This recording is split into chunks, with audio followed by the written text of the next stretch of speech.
Well, greetings, imagination connoisseurs. Once again, it is I, your regent of round discs.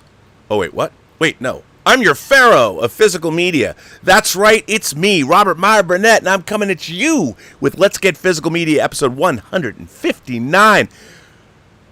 I have a story to tell. I told it to the members yesterday on the member chat, but I got a story to tell you. But most importantly, I have a story to tell my cohort, my compatriot, my fellow traveler in this crazy world that we live in, all the way from Saarbrücken, Deutschland, the man you love more than anyone else, your favorite German, everyone's favorite, my favorite German, your favorite German, the world's favorite German. Maybe not the Saarbrücken football team, but hey, it's Mr. Dieter Bastian. Dieter, how are you, sir? Rob, you think there are only 7 days between our shows every Sunday? Perhaps an uneventful week, but not this week. But first, let me say, greetings, imagination connoisseurs. Dieter here I am Rocky like a hurricane, and welcome to the B&B Motel for Let's Get Physical Media, where this week we learned if you're untalented, you just need to write a coattail of someone who's more successful than you, perhaps a YouTuber. Just write his coattail for a little while, and blam! You get a mention in the trades, you know? That's how we do it. That do she do in Deutschland. Rob, but for people who don't know what I'm talking about, what has come up in the trades this week? Week? It's funny that you mention this, Dieter, because you see, as many of you know, and thanks for setting me up for this shameless plug. As many of you know, I should probably put both of us on screen for this, so I can explain it. But hold on, before I do that, right now I'm because I'd forgotten to put this up to show the visual of this, and that's what I'm doing right as we speak. So, as many of you know, I have been producing and directing a fully immersive audio drama called True Noir, and I have been doing this with my new company, Imagination Connoisseurs Unlimited, named after our audience, Imagination Connoisseurs. And so there was a story this past week in the trades in Variety, and to get your name or picture in Variety, most importantly, get your project in Variety is a big deal. And so here, in fact, was the message. July 16th, Robert Meyer Burnett and Mike Bawden launch Imagination Connoisseur Media Unlimited. Okay, they didn't get the name right. It's Imagination Connoisseurs Unlimited, not Imagination Connoisseur Media Unlimited. But that's okay, because it really doesn't matter if you get your name in the trades. It's like on the cover of the Rolling Stone kind of a thing. So what was interesting about this article, allow me to read it. Producer Robert Meyer Burnett and marketing executive Mike Bawden have launched Imagination Connoisseurs Unlimited, a production company for original genre content for dedicated fandoms. The company's debut project is True Noir, The Assassination of Anton Cermak, a 6.5-hour audio drama based on the Max Allan Collins novel, True Detective. The 10-episode series, it's actually a 10-chapter series because it's based only on one book, is set in Chicago in 1932 and actually 1933, and follows the murder of the city's mayor while attending a Franklin Roosevelt campaign rally in Miami, Florida. Burnett, who directs and produces True Noir, describes it as a cinematic audio drama, combining traditional storytelling with modern production techniques. The cast features more than 25 voice actors, including Jeffrey Combs, P.J. Byrne, Jesse Spencer, Anthony LaPaglia, and Katie Sackhoff. Alexander Bornstein composed an original score for the series. Michael McDonald oversaw the sound design. We're focused on bringing new stories to genre markets and ensuring that original creators are key players in the ongoing development of their IPs, Burnett said. High production values and creative integrity are our cornerstones. That's right. ICU's mission is to collaborate with visionary creators to produce genre projects that resonate on a whole new level.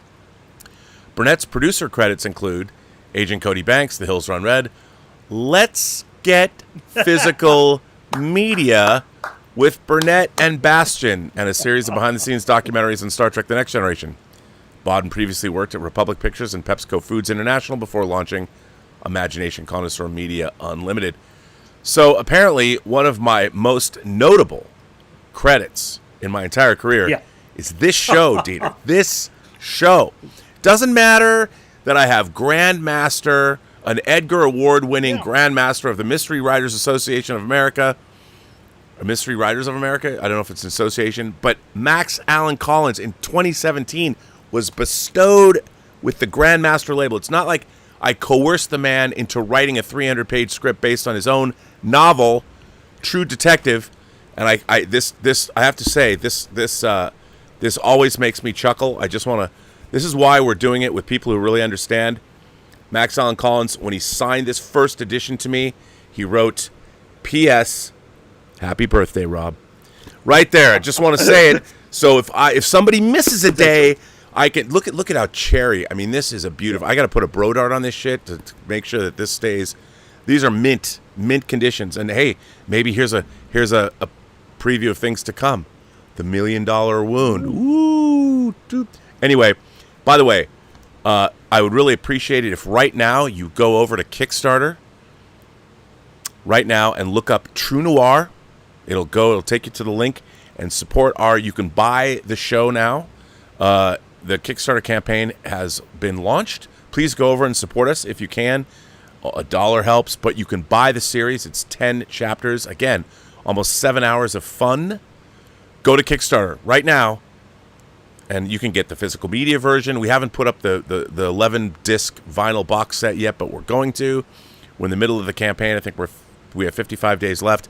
Any support you can give us, I promise you, get that Blu-ray. It's going to have all kinds of stuff on it. Hopefully 3 different mixes of the show. And, yeah, man. Got to make this stuff happen. Are you ready to go to Comic-Con, Rob, with your project this week? Well, this week, I'm telling you, this week at Comic-Con Thursday at 5:30 p.m. in room 6A, we're having a True Noir panel. If you're a John Campea show watcher, Chris Carr is on our panel. The great Anthony LaPaglia is on our panel. Don McManus is on our panel. Louis Lombardi from 24 and Sopranos fame is on our panel. Bill Smitrovich is on our panel. And you can get a limited edition, only 1,000 printed, of a 24 by 36 poster of our Comic-Con poster for True Noir that was designed by Bartos. It's very, very cool. Very, very cool. So, Rob, I was mentioned in the trades, and I was mentioned the first time when I was excited was when Max Allan Collins put us on his website, This was the first time, Yeah, but you know what? You also guess what? What did you hear Max Allan Collins say this week about you? Considering what about his wife? Autograph his hot blonde pinup wife. What did he tell you? What did he say publicly, aloud? A crush on myself. You got to see his wife is a tremendously talented writer in her own right, and she's hot. But one day, I'm not going to tell the entire tale, but I just want it to be known that, okay, Max has been in a loving relationship with his wife since the 60s, but I let it be known that the first time that they ever went out, she went to his house with a girlfriend of hers and this other dude saying, "Hey, why don't you come out with us?" And he told her no, because he wanted to watch, and Max, forgive me if I get this wrong, I think he wanted to watch the new episode of Maverick. He stayed home to watch a TV show. Now, admittedly, it was like the 60s. There was no VCRs. You never knew if you were going to see it again. But his hot wife. Look, here's a pro tip. Even if there's another dude in the car and someone's friend, if a hot blonde asks you to go with her somewhere, it's like if Gozer the Gozerian asks if you're a god. Are you a god? No. You don't do that. If a hot blonde asks you to go out with her, comes to your house in a car and asks you to go out, you say Yes! Unless you're in the theater and watching Road Warrior 2, you say, no, I have no time for you. I'm watching Road Warrior 2 here. Good. That's a good callback. Good callback. That was Julie Williams, ladies and gentlemen. Julie Williams in September of 1982. That happened. That's a long story. People are going to be like, wait, what? And the other big thing, Rob, in the trades was, of course, Chris Stuckman will get a theatrical release through Neon for his film Shelby Oaks. Neon, that by the way, that's a huge vote of confidence for Chris Stuckman. Congratulations to Chris Stuckman. Neon, winning Palme d'Ors all over the place, I think 5 in a row. And they've got long legs, crushing the box office. So for Chris Stuckman, good for him. What a great, great result for Chris Stuckman. Obviously, I have said he's now the third critical drinker. He has been producing a short film based on his character that he created in his novels. The two brothers that made Talk to Me. Yeah. And now Chris Stuckman. I've often said that YouTube, especially YouTube film pundits, are the new critics like Cahiers du Cinema, like Godard and Truffaut, the French critics that went on from writing about film to becoming filmmakers themselves. Maybe this is the new wave. It's very exciting, so good on them. Yeah. And Rob, I have to ask you, what about the headline of our show? What is up with Chinese actors and Second Sight? Help me out. Okay. I'm going to tell you a tale of woe. Maybe not the tale of woe that the SS Minnow went through, a 3-hour tour. It's not like Gilligan's Island. But everybody knows that my favorite boutique home video label, and this is not, look, I love Severin, I love 88 Films, I love 101 Films, I love Criterion, I love Imprint, I love Powerhouse, although Powerhouse plays into this story. I love all the boutique labels. They do all of them do it. Blue Underground. Everybody does incredible work. However, they didn't release the greatest piece of home theater or the greatest piece of physical media ever in the history of all time, which is Second Sight's box set of Dawn of the Dead. I have to say, the first Second Sight release I ever purchased was Betty Blue. I want to say back in 2012. Yeah. In a beautiful slipcase, like it wasn't a slipcase, but a beautiful box. It had both the theatrical version and the longer version. It was the first time I was ever able to see the longer version. Criterion subsequently put it out, and the long version's on that too. I don't think the theatrical is, but Dieter, you've helped me get Second Sight titles. Their release of Martin, that's only available in the UK. I have that. I'm a huge Second Sight fan. One of my most eagerly awaited physical media releases of this year is their box set of Robert Harmon's The Hitcher. What home video company put up the progress of their transfer on home media? On Twitter. They had pictures. They were talking about how the transfer is going. By the way, facilitated by George Feltenstein, allowed them to get the negative. Second Sight, and we've talked about one more French. If they put out Martyrs, Second Sight has all four movies combined. Frontiers, Inside. Yeah. What's one and Martyrs and High Tension and High Tension. Yeah, High Tension.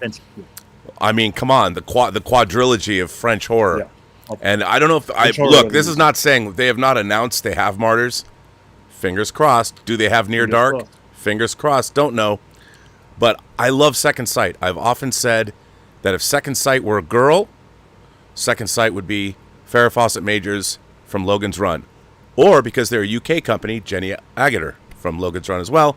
Also in Walkabout, which Second Sight put out. So I love Second Sight. Nice. You like that? Nice. You like that? I love Second Sight.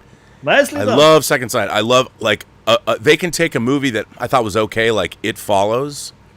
I get their box sets. I got It Follows. I put it on. Oh my God. The transfer of It Follows, their transfers are amazing. So with Second Sight, the two things, they've got Adam Wingard's You're Next coming out in a beautiful box set. and they have, of course, the Hitcher. Those are the two things that they've got coming, which I have to order. I don't know why I haven't ordered them yet, but I must order them. That said, I had my second biggest order from Second Sight, because when you order from them, they wait until everything's come in to send to you. Excuse me. Make one order, and for the whole shipment, they're not sending separately. Yeah, and so their 4K of A Bittersweet Life is officially released, I want to say maybe tomorrow. Officially. Yeah, officially tomorrow. But they always send you something, they can send stuff early. So anyway, one of the great joys in life, oh, come on, dude. You're going to rub it in? You're going to rub that shit in? Rub it in. Look at it. Okay. Here it is. Okay, let's go full frame on you. Now show, just since you're, let's show the greatness. So here's a typical, this is the greatness of Second Sight. Why don't you open that up and show it to us? Yeah. So this is the new 4K release. First of all, look at the matte finish. Look at the slipcase box. I mean, my God. Second Sight. Yeah. I'm telling you, I get physically aroused. Of Kim Ji-Yoon's A Bittersweet Life, and I talked about him already last week, considering his newer movie, Cobweb. So we have a Digi with the Blu-ray and the 4K.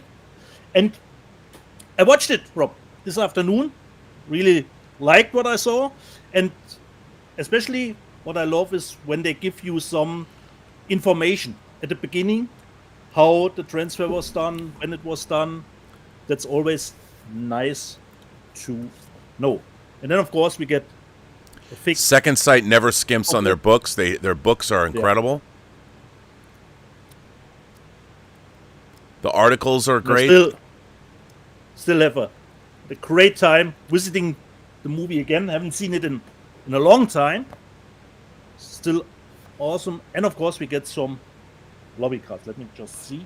It's all fresh and new. I got it. They even smell good. You put your face, you put your nose in their package. Yeah. Yes, I know. I knew it would get it wrong. What a douchey douche, Rob. That's such a douchey douche. So Bittersweet Life from Second Sight. Yeah, you know who doesn't have it? Me. So anyway, I get a shipping notice from Second Sight. Yeah. Hi, Matt is coming. That's coming. The Sacrament's coming. Big order from Second Sight. I've been waiting for it for like 6 months. And by the way, their shipping is very, very fast. Now, I want to say... And the most important thing, Rob, well packaged. Well packaged. Okay. Like all the boutique labels, they go out of their way, whether it's Vinegar Syndrome, whether it's Second Sight, whether it's Severin. One of the great things about ordering direct from these distributors is the packaging is done. I mean, especially Second Sight individually wraps their discs in bubble wrap within a great package already. So, I mean, I'm not saying it could survive a nuclear explosion, but you could probably drop it from 100 feet off a helicopter and it would be fine. And it would no dents. One quick thing. Altmetall Rob is asking in the chat, are both versions in the set? This is the theatrical version on it. But the difference are very, very minimal between the two versions. There's a little bit of a longer cut out there. Even not longer, a little bit stuff that got changed. But this was supervised by the director, so I think it's fine to go just with the theatrical version. So only one version on this set, Altmetall. Sorry, Rob, for interrupting. So, I get a shipping notice from Second Sight saying they shipped my box of discs. I'm very excited. Now, it goes from a company called Lime Media in the UK, which is associated with Indicator and Powerhouse. I've ordered from them, no problems. So they ship to me. So when UPS delivers here in America, because of so much porch piracy, they give you a picture of the box that was delivered, and you get an email with the picture of the box. Now, I was waiting. I was working, so I hadn't got then I got an email from UPS, and here's the email. So here's the email. It was delivered at 2:57 p.m. Now look at this box. Now, if you look at the box, now I want you to take particular notice of the top of the box. Now, I ask you, Dieter, and it's not a very clear picture, but let's. It looks like a second side box. No, hang on. I just want to say it doesn't, and I'll show you this. Hang on. Let me just blow this up, and the picture's kind of blurry. I just want you to look at this box. Now, I apologize for the blurry nature of it. Does that look like a second sight box to you? Oh, it's a little bit big. Extremely big. Extremely big. Now, I want you to look at the label, this shipping label, on top of the box. Okay? Yeah. Right? You see that? Yeah. Yeah. Okay. Now, I'm going to show you what was sent. So, here is the label that was on that box. This is exactly what it looked like. It was, you could see it was on another piece of cardboard. This was torn off and taped to the box. Here is the box itself. Oh, holy moly. Yep. When I picked this... So you got a shipment for somebody else? Oh, no. I want to be clear. This label was taped onto my box. Yeah. This was clearly off another piece of cardboard. The label was from another piece of cardboard. Somebody took the original box of my second sight order and put it in here. I could tell how light this was. Now, what was in this box? Was it my order? Nope. Here's what was in the box. But what the hell? What the hell is this? Rob, help me out. What is this? Elizabeth told me that this is something to grow beans in. Like you can grow beans in your kitchen, you plug it in. This didn't even come with a box that it was already inside of. It was just put in this box. Spill the beans, Rob. So some wait, I was looking for, I don't know where the instructions were. I thought they were in here. Inside, I believe. No, oh yeah. Under, Yeah. Hang on. Now, I saw something under it. how do I know that this is a Chinese thing? Because these instructions, I guess there's some, are in Chinese.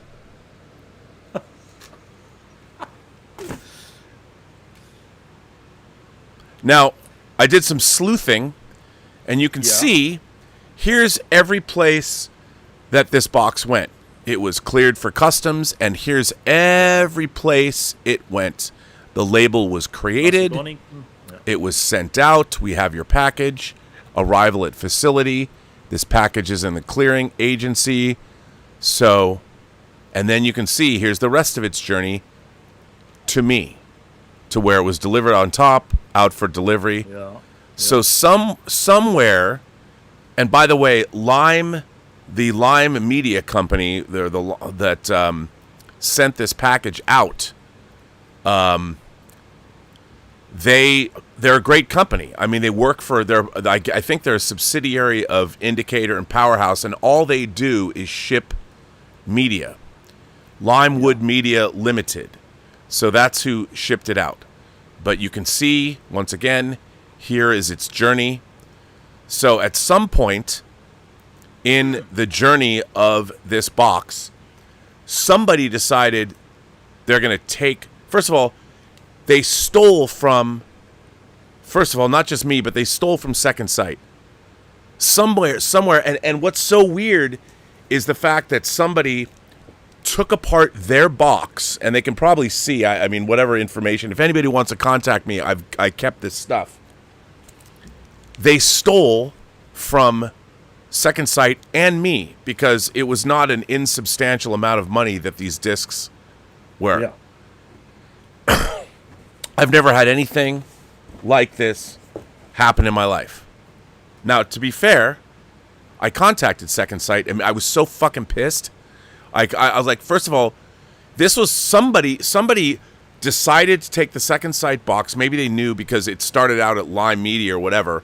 They took the box, opened it up, took the original shipping label that was on my box, tore out the cardboard, and just placed it on the top of this box. And then sent it to me and put this thing in its place.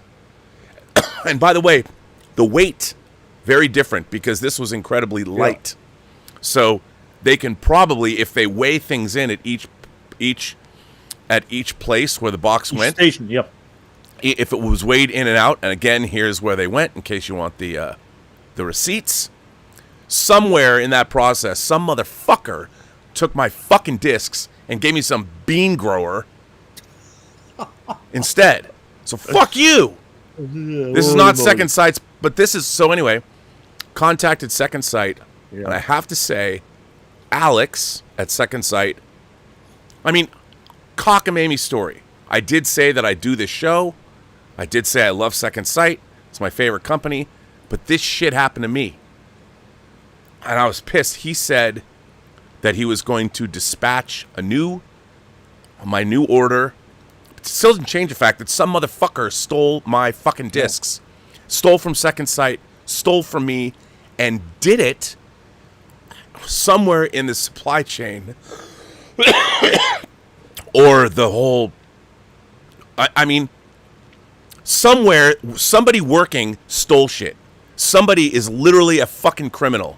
And in America, I think it's like over $250 or something. Is that a felony? I don't know. But somewhere in the supply chain, they are vulnerable. The Rebel Alliance is too well equipped. I'm pissed. I'm pissed that my favorite home video company had to suffer this. But Alex, despite the worldwide crash of the internet, said that they were going to dispatch a new box. But here's the thing. Which is great. Thank you, Alex. Within less than 12 hours, because I sent my email at night when everybody was asleep in the UK. So Alex woke up, enquiries, sent it to enquiries at Second Sight. He sorted me out right away. Sent me a UPS tracking number, but that doesn't mean this isn't going to happen again. Somebody in this supply line, the supply line of this, freeze frame if you want to use it, you UK police officers, or this, somebody in this supply chain fucked me and fuck Second Sight. And it's fucking bullshit. I'm tired of this. Capitalism works. But everyone's a thief. Capitalism doesn't work if everyone is trying to steal and game the system. And at this point, everyone's trying to steal and game the system. And I'm like, look, I understand, but why send me some cheap-ass bean grower? At least make it look credible. And by the way, somebody had to have that bean grower and put it in a box. Yeah. So somewhere in that, someone had enough time to rip out my original label and put this in its place. So fuck you. Fuck you who did this. Perhaps there was a mix-up. The only thing I can remember, Rob, is when I got a shipment and it was the wrong titles, but I could reach out over Instagram to the one who did the order, and we could exchange the thing. It was the Get My Gun media book. This was a great little story from my end. But here's the thing. You know what I hate about this? So I contact Second Sight with this cockamamie story. I have to tell them this story that I received a fucking bean grower. Who's gonna believe that? Yeah. It makes me look like an asshole. And, I know, make it about myself. Everybody makes everything about themselves. Typical guy thing to do. But in my case, this really happened. Now, here's the kicker. This isn't the first time that something like this has happened to me. During the pandemic, I started receiving strange boxes from Amazon on my porch. I probably got 20 of them. Boxes full of the most random shit ever. Hair curlers, weird plastic devices. I didn't even know what they were. And it turns out This was called, it was called a brushing scam. Now, check this out. Okay. Here's a Story here's a thing about identity theft. It's an article written by Patty Croft and Catherine McNulty, the editor of All About Cookies, and this is from February of 2024. Did you receive a mysterious Amazon package that you didn't order? It could be part of a brushing scam. Brushing scams aim to generate fake positive reviews. You get an unordered package from Amazon, usually with no return address. The scammers then write a fake review using your information to make it appear like you're a verified buyer and boost their sales. If all of this seems like nothing to be concerned about, consider all the repercussions of a stranger having your personal information. Protecting your identity is crucial, and using the best identity theft protection can be worth it. So these brushing scams happen, and I got tons of that stuff. And, the protection of, look, anybody can get your information. But in this case, I don't know if it was a brushing scam, but they literally tore off the original label that was generated and just taped it on the top of this box for this thing. Anyway, I'm belaboring the point. I'm pissed. I want to thank Second Sight. I want to thank Alex at Second Sight for getting back to me and taking care of this. But that doesn't change the fact Second Sight was stolen from. And I love Second Sight. And that means whether their insurance covers it, it was hundreds of dollars of discs that I'd waited for a long time, including HIJACKED, the series HIJACKED, the German series HIJACKED. Yeah. And I'm fucking pissed. I'm pissed mostly that somebody tried to fuck my favorite home video company. They didn't try. They did. They fucked my favorite home video company. And they fucked me in the process. And I didn't even get kissed before I got fucked, like Michael Douglas would say. So perhaps somebody should look for that bean grower if there's a review for it from you. I love my new... I have it in the kitchen and I'm growing beans. Like, what the fuck? I mean, seriously, but it doesn't even... This bean grower, at least on the brushing scams, the product would come in its own box. They took out this product from the box it came in originally and just sent this open thing to me. But you know what? Here's the worst part. Elizabeth's like, well, after you show that thing on Let's Get Physical Media and you rant and rave about it, can I use it?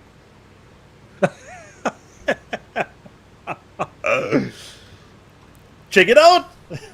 Perhaps it's useful for us. Anyway, now that I've spent a half an hour telling this fucking story, I'm pissed, Dieter. I'm pissed. Do not get between me and my beautiful Second Sight. So by the way, in the title of this, I did put the actual URL to Second Sight's store. Yeah. So go to Second Sight, everybody. Go to Second Sight and buy discs from Second Sight. And by the way, you know what? If you go in and you look in, like, you can see what's upcoming. That's not. Yeah. A lot of people mistake. If you go into Blu-rays, I mean, most of their stuff's sold out, but you can go back into the past, and there's still a lot of their great discs. Like, I'd always wanted to buy Session 9. I always forgot. And the last order I got before this one, it was still there. Got it. Ginger Snaps, the Ginger Snaps box set's still there. So go support Second Sight because people are stealing from them.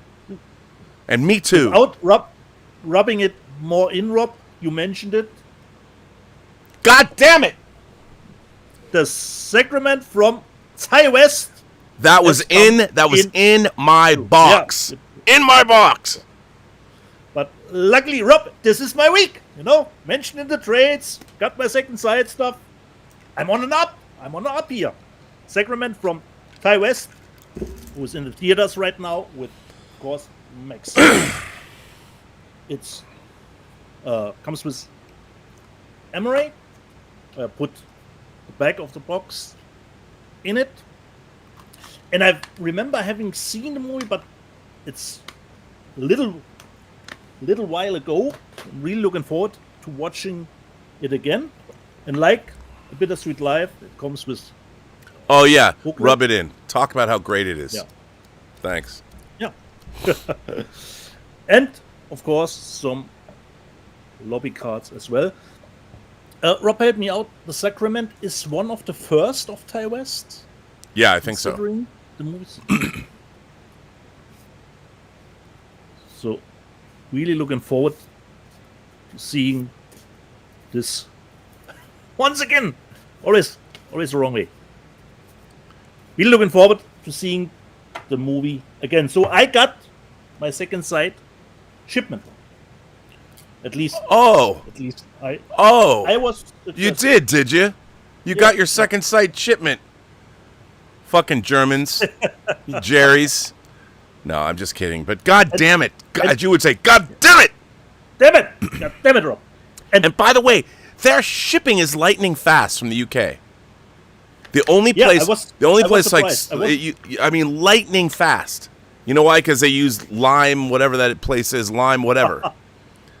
On that front? Limewood Media in the UK, which is a powerhouse indicator company. I mean, so, and like I said, Second Sight always package their stuff really well, because another title, Rob, that I got this week has to go back to sender from Amazon, and I didn't even recognize it at first.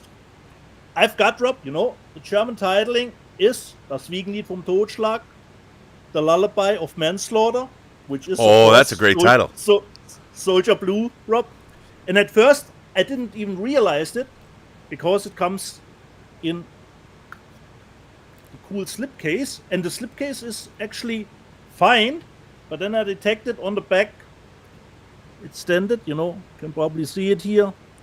So this has to go back. So it comes with the 4K and the Blu-ray, and I even reached out to Play On, considering the version, because as far as I know, the UK is still a little bit censored of the movie. But they said to me the German one is not. But this have to go back, because you can see it here, people. Yeah, dude.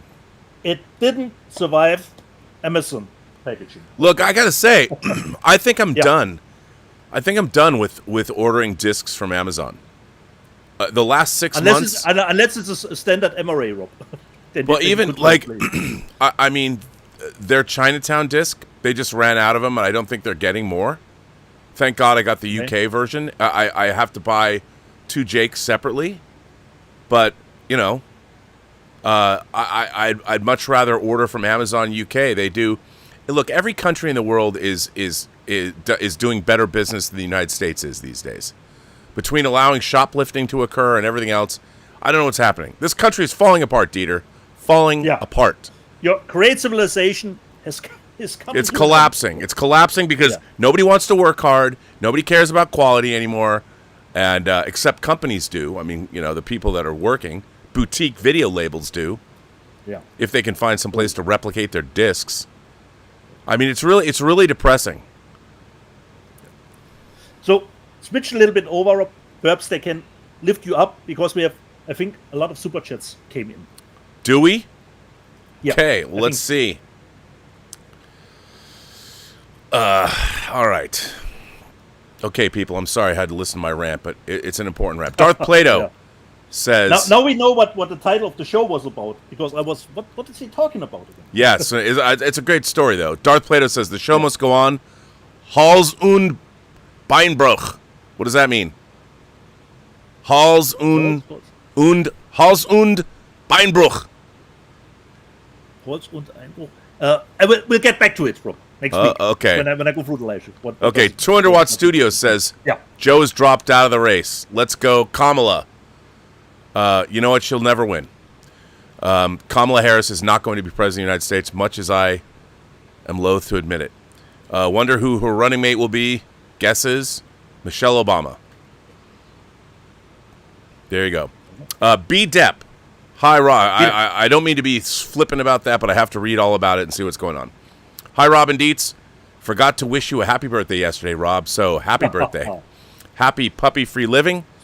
I'm waiting to hear from my breeder today if I get a puppy from her current litter. Labrador. Ooh, nice. Yes, I'm puppy-free. No more puppies ever. Our last 2 puppies left yesterday. Okay. And I'm kind of sad. I'm kind of sad. Yeah. Darth Plato says, is Mata Hari's head inside that thing? No. Mata Hari's not. Her head is not inside that thing. Undead Sick, who we saw yesterday in the member chat. Good to see you, Undead Sick. I never had this happen before with our labels, Rob. Maybe you should mail text Second Sight.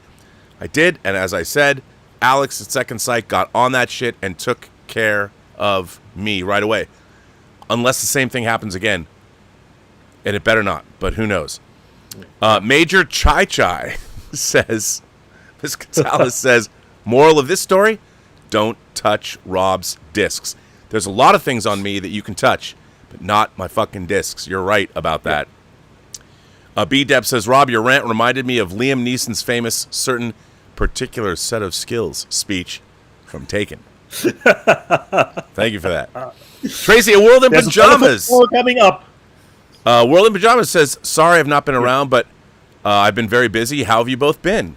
Are you still causing trouble? How is True Noir? When will it be out? Rob, will you be promoting it in Europe?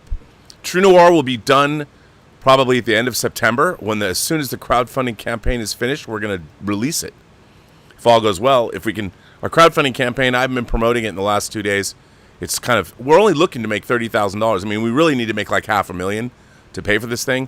But it's pretty anemic, which is kind of sad. So if you want to support it, please do.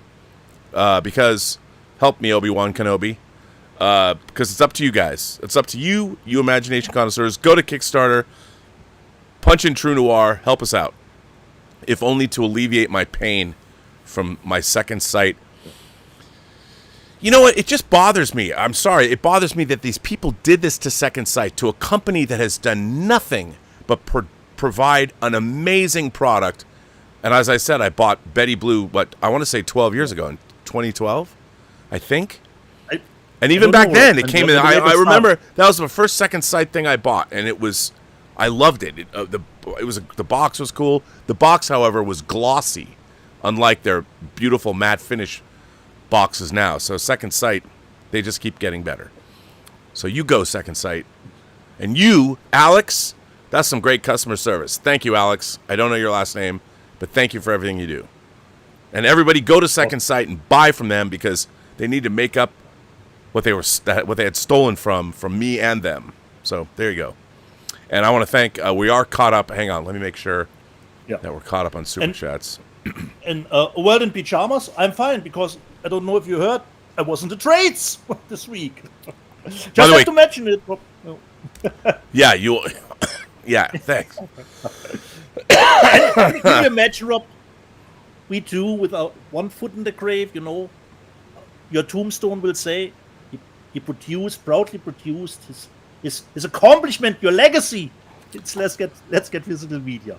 By the way, Kelvin Wellborn sent in a super chat yesterday that I didn't read on the member call. Yeah. So the lovely Emma Bannon sent me I think HMV. So they used to take Space 1999 episodes and combine a couple of them into these movies. And they did that. Yeah. They used to do that a lot with TV shows in the 60s and 70s. Destination Moonbase Alpha was one of them. And I had asked if I have the Australian box set, and I didn't even know whether or not those movies were in that box set. It turns out Kelvin says that they are, but the lovely Emma Bannon, they're releasing a box set of just the Space 1999 movies at HMV, and she sent me a flyer for those, and I want to get those just because the artwork is cool. But I already have them, but I'll buy them again because that's what we do. What was the storyline through the episodes, Rob? Because how no, they would just put two together, and turn it. Yeah, so but they're cool. Yeah. But the box set has cool art, so that's good that Kelvin told me that. So thank you, Kelvin. So we are caught up. Okay, I have one letter to read from our friend Paul N. Brunotto, and he said recent death in Hollywood. Hello, Rob and Dieter. Yeah. Hello, Rob and Dieter. Yet again, I bring some sad news of recent death in the entertainment industry from the past few weeks. Award-winning actress Shelley Duvall, and the credits include Nashville, Three Women, Popeye, and many other films and TV roles, but most notable, The Shining. Fitness guru Richard Simmons, who hit it big in the late 1980s and early 90s with the home video series Sweating to the Oldies and numerous TV appearances, including General Hospital. Shannon Doherty, known for the TV show Beverly Hills 92-10 and Charmed, but also was in the films Heathers, Mallrats, Burning Palms, Hot Seat with Mel Gibson, and their last movie, Darkness of Men with Jean-Claude Van Damme from this year. Yeah, I remember she was in that movie. Just a small, more like a cameo role. Character actor James B. Sigging from the classic police show Hill Street Blues as Lieutenant Howard Hunter, and Doogie Howser, MD, and many other TV and movie roles like Ordinary People, Outland, The Star Chamber, Star Trek 3, The Search for Spock, Morons from Outer Space, Final Approach, Fever Pitch, etc.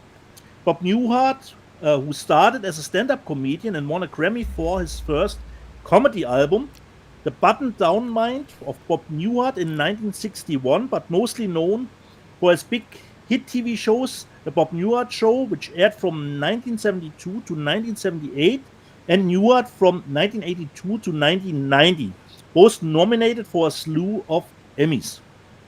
The movies he co-starred in were Hell is for Heroes, Catch-22, Cold Turkey, Rescuers and Rescuers Down Under, First Family, In and Out, Legally Blonde 2, Red, White and Blonde, and Elf. Oscar-winning screenwriter Robert Tone, writing such classics as The Tomb of Ligeia, uncredited writer on Bonnie and Clyde, McCabe and Mrs. Miller, The Last Detail, The Parallax View, Chinatown, Oscar win, The Yakuza, Shampoo, Orca, which I saw at the Drive-In in 1977, Heaven Can Wait, Personal Best, Greystoke, The Legend of Tarzan, Frantic, The Kia Sunrise, Days of Thunder, The Two Jakes, The Firm, Mission Impossible, and Mission Impossible 2.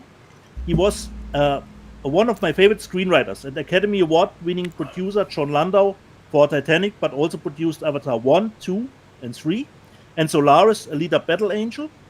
They shall all be missed, such talented men and women who inspired and entertained so many people all over the world for decades. And I believe all the titles I mentioned are on physical media, DVD, Blu-ray, and 4K, or on streaming platforms. With great respect, we honor them, Paul Allen Brunotto. It's a great letter, Paul. And, when people from the entertainment industry pass away, I'm it's sad, but also you're reminded of how much great work that they did. The legacy of what they leave behind. And as everyone said about Bob Newhart, if you're a For All Mankind fan, in the case of Bob Newhart's passing, you have to say, bye, Bob. But if you're a For All Mankind fan, you would get that. Yeah.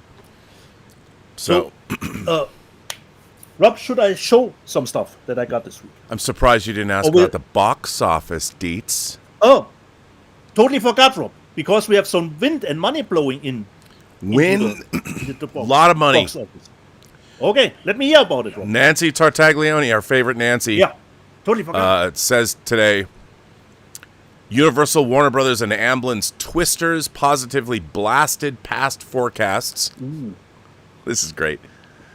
Domestically this session, while the international box office result is pretty close to where we saw it coming in, there's no denying this is much more of a domestic play. The global cume, largely boosted by domestic's Heartland turnout this weekend, is now $123.2 million. Universal has domestic rights, and Warner Brothers is handling overseas, where $27.1 million was wrangled overseas from 76 markets. That's after early release in 38 markets last session.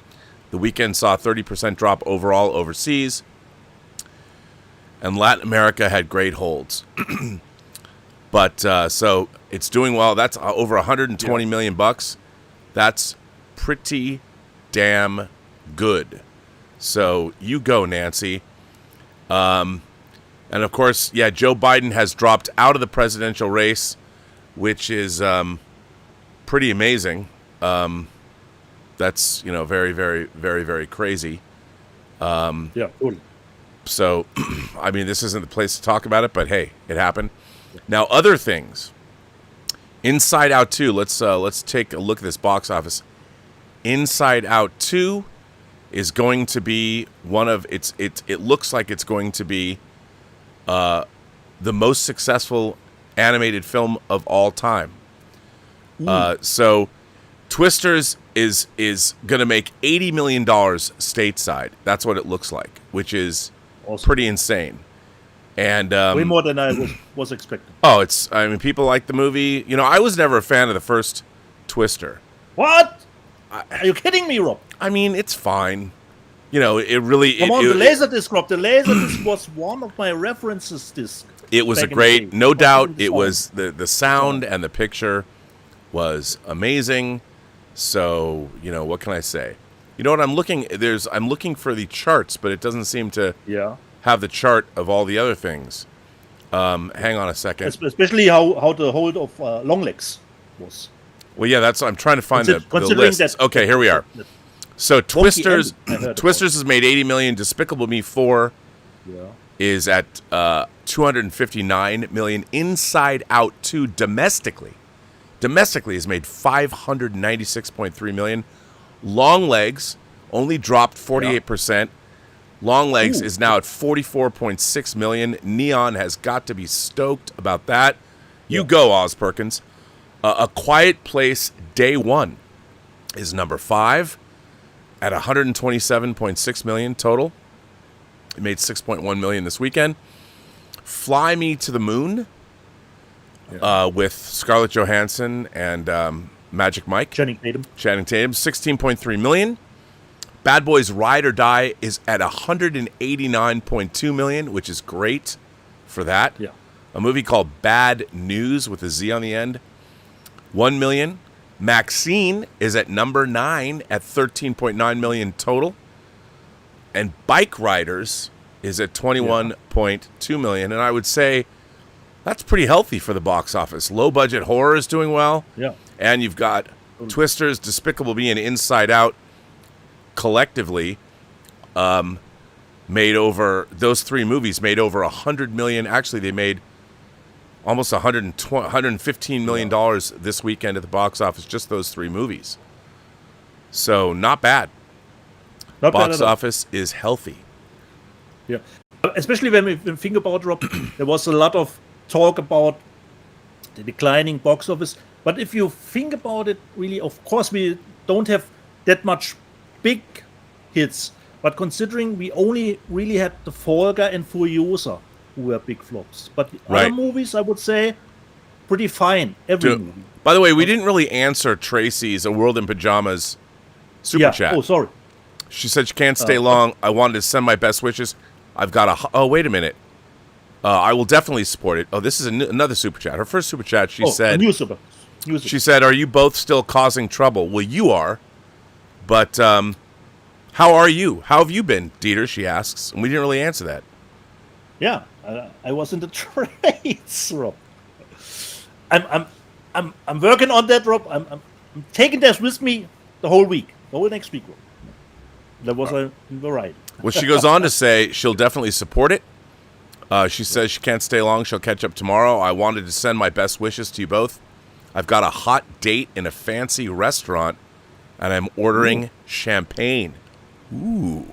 Well, you go, World in Pajamas, and hopefully, if your date goes well, you'll be in pajamas or out of pajamas later. Ha Clever. There you go. Almost Taglione like. So we're an hour into this show, and you've shown some... You know what? You've shown 2 second site titles. Yeah. So I started with the big ones, Rob, because you had the story about second site, you know? Should I show more, Rob? Yeah. Let's get to what the show's all about. Yeah. But not second site stuff. Oh, well, this one, wait. Rob, I think... I meant you do that. I think you have already, and I think you have a special edition, but I could be wrong. This was a little bit price reduced. I bought a steelbook of Susumi. Oh, yeah, I have that, but I didn't get the steelbook. Yeah, but I think you have a special edition of it, if I remember it correctly. But I could be wrong. But I haven't seen it yet. So this is just the steelbook and just the Blu-ray. It's not 4K, and it's only I have done a little research. It's only out, I think, in Japan and Korea in 4K. So I love that movie, by the way. awesome. Then I'm looking forward to it.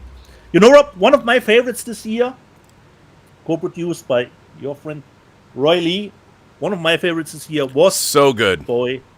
So good. I Boy can't Gets World. believe Because, Rob, this movie's going to be a classic. People are going to find it. Yeah, totally. No one knows this movie. No one saw this. Like it says on the back, Rob. Instant cult hit. Yep. You know? Because one of the great lines is, when I do a shit in the sink, I don't do the dishes, Rob. That had me cracking up like no one else. So, Boy Gets World with the 4K, and is it only the 4K? Highest No, recommendation. Highest recommendation. Yeah. Totally. For me, Rob, better than Monkey Man. Oh, yeah. Way better. Not at the box office. Boy Kills World. Then the next one, Rob, I'm not sure if you showed it on Insta what you've gotten. I went only for the normal edition. German title is Der Dialog, and we are talking about, of course, the conversation is Gene Hackman. So this is just the normal version. I didn't go for the big box set. Okay, The well, 4K since you and the brought it up, this is going to be the last thing that I showed, but since you already brought it up, So, I, of course, look at this chonky boy. Ooh, holy man. Great new art. This is, of course, the ridiculously expensive Studio Canal box set. Yeah. And you know how I love my I studio. went cheap, Rob. I went cheap. Well, and of course, you've got the metallic. It's got the metallic fastener. Right. You open it up. It has the definition of surveillance here. And then, let's see, there's all kinds of stuff in this box. And I will show you because it is awesome. So here, of course, you've got the disc. As you say diggy, we say digi. Yeah. It's two different. You got the discs in here, which is great, reel to reel, which is awesome, which I love. And then you've got it came with posters, and you've got. I love this new artwork that they. This is the kind of this poster, the restoration. This would be something that I would get framed. You know, it's I really do love this artwork. It's, of course, it's a spoiler if you know the movie. But I love it. It's cool. And then it did come with a poster of the original one sheet, which is cool too. And then this is so wacky. It came with a cassette tape. Yeah. When was the last time you saw a cassette tape? Now, and it says here, Must be ages, Rob. I'm not afraid of death. I'm afraid of murder in here. And so, this is the original motion picture soundtrack, which is, by the way, a great score. So that's just funny. And then, of course, it comes with a great book. And, you know, it's Coppola. A lot of great stuff in this book. It's a pretty thick. Now, the question is, should you buy something like this? I mean, people are complaining. Everyone's going, that's too expensive. I'm like, first of all, to me, I used to spend $150 on Japanese letterbox Star Wars Laserdiscs, like, 35 years ago. So expensive. Yeah. That was $150. This is a snapshot, Rob. This is a snapshot. Yeah, and like, I look at this stuff, and to me... Compared to the stuff we bought on Laserdisc, for tons of money. Tons of money. And to me, I just love having, in terms of having a 4K disc, a lot of special features, by the way. I just love having this. Like you always said, Rob, it's the personal importance for yourself. Yeah, and it shows that as far as the size of a disc and all that, this shows great respect for one of the great movies. I mean, Coppola had this movie and Godfather 2 come out in 1974. Both of these films. That's a good year. So yeah, I went for it, and people were like, oh, it's too expensive. It's like, I don't even know how much it costs, like $50. And by the way, this... But it's sold out, Rob, as far as I know. Yeah, it's sold. Now, in order to not miss it, I did go to Orbit. This is the first disc I ever bought from Orbit DVD. Okay. And I just This is an American distributor. Yeah, and they imported it. I prepaid it. It was probably like Diabolic. Yeah, like Diabolic DVD. By the way, Orbit was probably hideously expensive. I couldn't even tell you how much it cost because it didn't really matter to me. I just wanted this box. It's like click. It's like the Purple Rain Steelbook. I wanted it, so I pre-ordered it from somebody on eBay. I don't even know how much it cost. I'm just like, click. I don't care. Like the difference for me between, say, like, let's say a disc is $30, it's $50, it's $70. The only time I ever pay attention is if it's over $100. Maybe that says something. I'm stupid, but like the Untamed, that Mexican hentai sci-fi horror film I showed. Oh, I forgot to look for that. That disc was like $90. I'm gonna admit, it was like $90. I looked everywhere for it. There's one in the UK you could get, but I'm like, maybe I could have found it cheaper, but I looked. But I'm like, I don't care. I just want the movie. It doesn't matter to me. Like and to me, I'll even go if there's something that I didn't get that I'm looking for. Like to me, anything less than say $200 is not expensive. Not compared, because 35 years ago I was buying hideously expensive Japanese import because you could only the first MGM 2001, 2010, The Hunger, Clash of the Titans, and The Time Machine had come out in Japan letterbox. So like the only movies letterbox that you could get, that and the Star Wars discs, and they were all like $150. I didn't care. Like, who cares? Doesn't matter. I never penny pinch when it comes that's to that's why I buy so many Cat in the Bag from, they are even cheaper. Yeah, it's like, who cares? And people are like, I'm not going to buy that, it's too expensive. I'm like, you haven't been buying physical media for very long. I mean, videotapes, when videotapes first came out, the Blues Brothers, which was on 2 VHS tapes, was $112. Yeah, I spent $100 to buy Star Wars on VHS in '81. And I was, what was I, 14? Your first tape, Halloween. What did it cost, Rob? That Halloween was $56. Actually, pardon me, it was $54.99 from Meta. That was my very first piece of physical media. And that was in 1980. Of course, it was a birthday present. But Rob, considering how much probably you watched it, it equals out, Rob. Yeah, totally. I mean, blank videotapes used to be $30 a pop. Yeah. And that's what I get for my birthday. My parents would buy me a box of like 10 blank VHS tapes. You got to get those box sets with 10 empty video cassettes. Yeah, man. I remember. People are like, oh my God, that disc was like $50. I'm like, you peasants. Should I show some more, Rob? Mm-hmm. Rob, one of our beloved B-movie directors did this piece of great entertainment, pure Dolph Lundgren Prime. Of course, I bought Dark Angel from Shout Factory. Same cover artwork, but who cares? Rob, I watched it on, I think it was Friday. In these days, I asked myself, how did they do this movie? So the explosion stuff.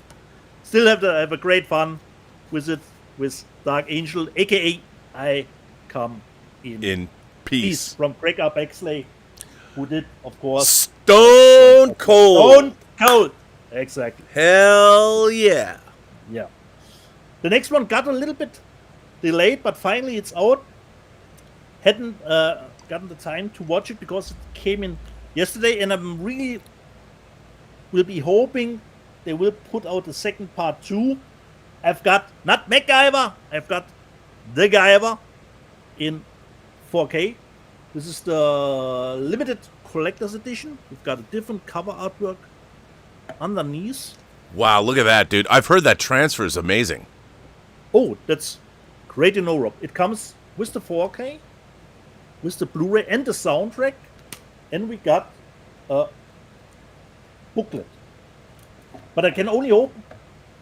Would be great if we get the second one.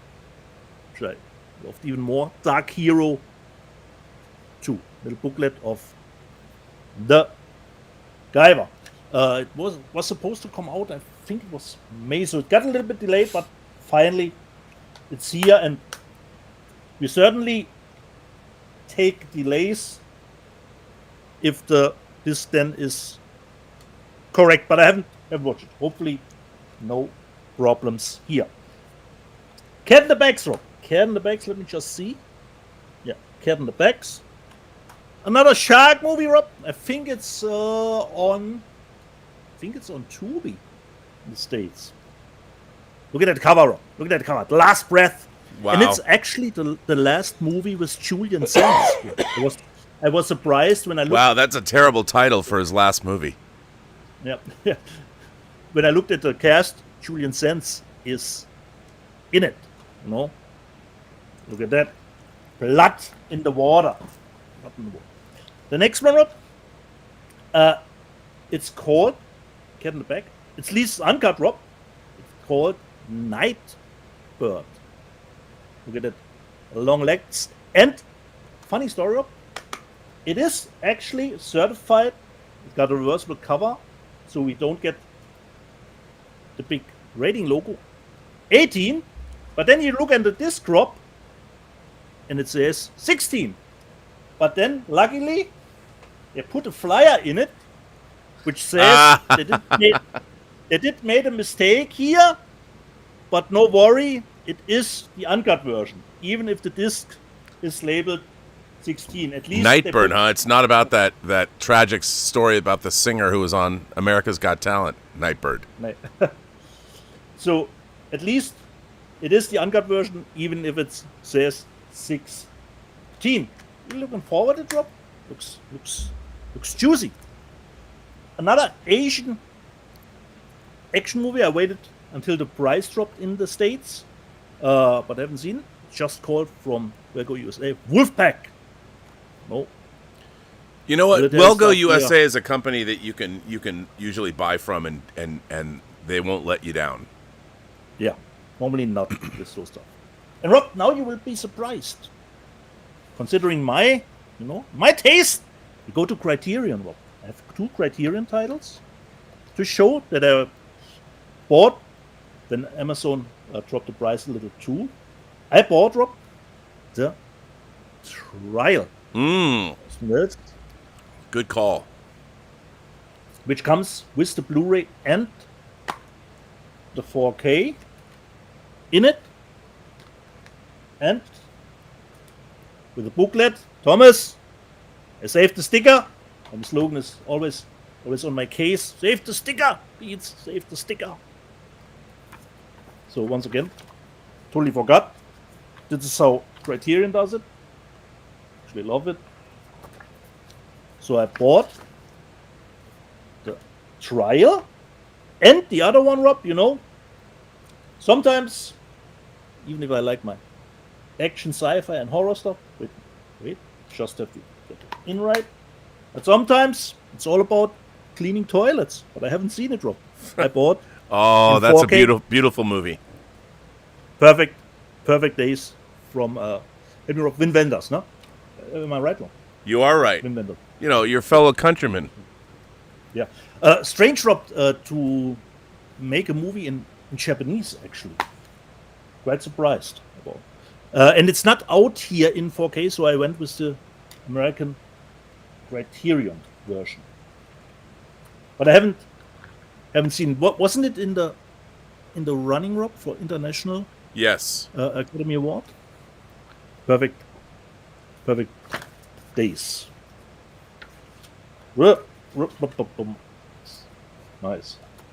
So for a little bit peace and quiet Sunday afternoon. Wait, did it wrong. Put it aside. And the last one, Rob. I don't know. You have not shown it last week. And I watched it again. I saw it in the theaters. And after the second watch, even more thumbs up for me. I bought Civil War. Have you watched Charlie's documentary? No, I haven't gotten the time, but of course I will do that. This is the Amazon exclusive Yeah. lenticular cover. It's the same underneath. So it has a third disc with a Q&A from Amazon. So the 4K, Blu-ray, and a little bit of a Q&A. But I will probably get the German Media Book 2, Rob, because I have seen they included the lobby cards with the fake AI stuff. Ah. So, and I love those movies. Civil War. So Rob, considering Academy Awards, actually, sound design, Civil War or Dune 2? Dune 2, but Civil War's got great sound design. Yeah. Considering that, Rob, Civil War has to be, verisimilitude, considering true. sound design. No, it's true. You're right. No. Good point. Good point. So, we'll see, Rob. We'll see if those two get a nomination in that category. This was my whole Rob from this week. So, I think something for everyone. It is something for... It is. Okay, Look, I didn't get my second sight box, which is going to be all the new stuff. But the sponsors for this show, Warner Archive and Kino Lorber, especially Kino Lorber. Kino Lorber, man. Kino Lorber is not letting me down. I got Brokeback Mountain last week. I have to say, one of my favorite new things, I don't know why this is true, but getting all these BBC police procedural shows, whether on DVD or Blu-ray, Warner Archive sent me Blue Lights, which is about Irish cops. So I haven't watched this yet, but I love these. I love these procedural series. Yeah. I got the original, The Bridge, all 3 seasons. They sent me this. So you go, Warner Brothers. Haven't opened that up yet. And then Kino Lorber. Kino Lorber sent me what's funny? They have 2 different size boxes. They have this like little rectangular boxes, and they have a double size box, and you're like, so they sent me a double size box that had Unit 1. Now I don't even know. This won the Emmy Award, the International Emmy Award. It's a 32 episode classic Danish. Again, police procedural Unit 1, the complete series. I mean, why these things are coming out, I don't know, but I'll take them. So it's a Danish DVD box set. You go. Kino Lorber sent that to me. It's really, really outside the box. And then this is weird. So Kino Lorber sent me Blu-rays, which I showed last week, of Patrice Leconte's films. The Hairdresser's Husband, Yvonne's Perfume, Half a Chance, Girl on the Bridge. Then they sent me this DVD that has all 4 of them in it. So they put out the Blu-ray and they put out a DVD of all 4 movies. So I have the individual. Okay, got that. But now we get into the good stuff. Arch Obler, who made a movie called The Bubble that I'm fond of. One of the very first 3D movies, Buona Devil, from Kino Lorber. Nice. Arch Obler, now check this out. In 3D, Rob. In 3D, Kino Lorber, but it's the red and blue 3D, and they sent me 3D glasses. Kino Lorber 3D glasses inside Buona Devil. Look, I don't know what kind of post versions, Rob. It's good. That's a good question. And the old 3D. There's some great stuff. I maybe it's only in 3D. I don't know. But it is a Blu-ray 3D disc. Always happy to get it. You go, Kino Lorber. I think of course, Robert Stack and Nigel Bruce and Barbara Britton are in this movie. Because normally they put the 3D stuff out for regular 3D TVs. Yep. With the other one attached to it. Buona Devil. There you go. And then they sent me, look, I'm a Philip Kaufman fan. As people know, he helped write Raiders of the Lost Ark, but he made movies like the original, or the remake, the 1978 remake of Invasion of the Body Snatchers. He made The Right Stuff, which is one of my 10 favorite movies of all time. He also made this, Twisted, another cop thriller with Sam Jackson, Ashley Judd, and Andy Garcia. I actually kind of like this movie, but I love Philip Kaufman. Not one of his better efforts. It's No Unbearable Lightness of Being. He made that too. But this was cool. This was cool. So, I'll take it. Kino Lorber, but that's not the best. The best is, of course, their 4Ks. Kino Lorber's 4Ks. Now, I think, I haven't even opened these yet. I think that these are the first Kino Cult 4K discs. A John Saxon double feature. Umberto Lenzi's Nightmare Beach. Oh, nice. In 4K. Nice. This movie fucking rules. And a movie I have never seen, but I've always wanted to, and it's directed by Antonio Margheriti, if you know your Quentin Tarantino. Margheriti, Cannibal Apocalypse. Ooh. Now, these are Kino Cult 4K titles. I suggest, and by the way, both of these, go watch the trailers for these. They're both available on YouTube. And tell me, after watching the trailers, if you don't want to see. I mean, this stuff is prime. Are both video nasties, Rob? I think so. One is 1980, Cannibal, and I am sure the sleaze factor on these is high. Now, what I don't know is if there's reversible covers. Let's see, shall we? Let's see. Oh, okay. Look at this. Oh, Kino Cult. Look at this. Oh my God. Okay. God, I love Kino Lorber. I mean, Kino Lorber. You know, not only do they send me all kinds of great free shit. Thank you, Matt at Kino Lorber. But man, they do it upright. Look at this. Cannibal Apocalypse. There's a great reversible cover. Nice. And that's fucking John fucking Saxon. Sador of the Malmori. I mean, and this has all different kinds of, it's got audio commentary. It's got all kinds of stuff. I mean, 4K. You gotta love this. And Antonio, this is actually Umberto Lenzi. And then we'll go to Antonio Margheriti in a minute here. Now, this is from 1980, so you know there's probably nudity, sex, and tons of violence. And pardon me, this is I said this is Antonio Margheriti, and this is Umberto Lenzi, and let's open this up together. Yeah. And let's see. Even if the movie wouldn't rule, Rob, the cover would. The cover. I mean, look at this cover's dope. Look at that. Yeah, totally. And let's see if Kino Cult, because you never know whether it's got. Let's see, does it have reversible cover? Oh, this is a good one too. Oh yeah, let's make sure it's all seated correct. Wow, now this, look at this cover for Nightmare Beach. Ooh, nice. Yeah, man. Wow, Kino Cult. You guys, Kino Lorber, you guys must have a great deal going with whatever cartel you're doing business with, because I don't know how you guys keep putting out these bangers. So there you go. Lenzi's Nightmare Beach and Antonio Margheriti's Cannibal Apocalypse. I shouldn't have got that wrong. By the way, these are separated. This was 1980 and this is 89.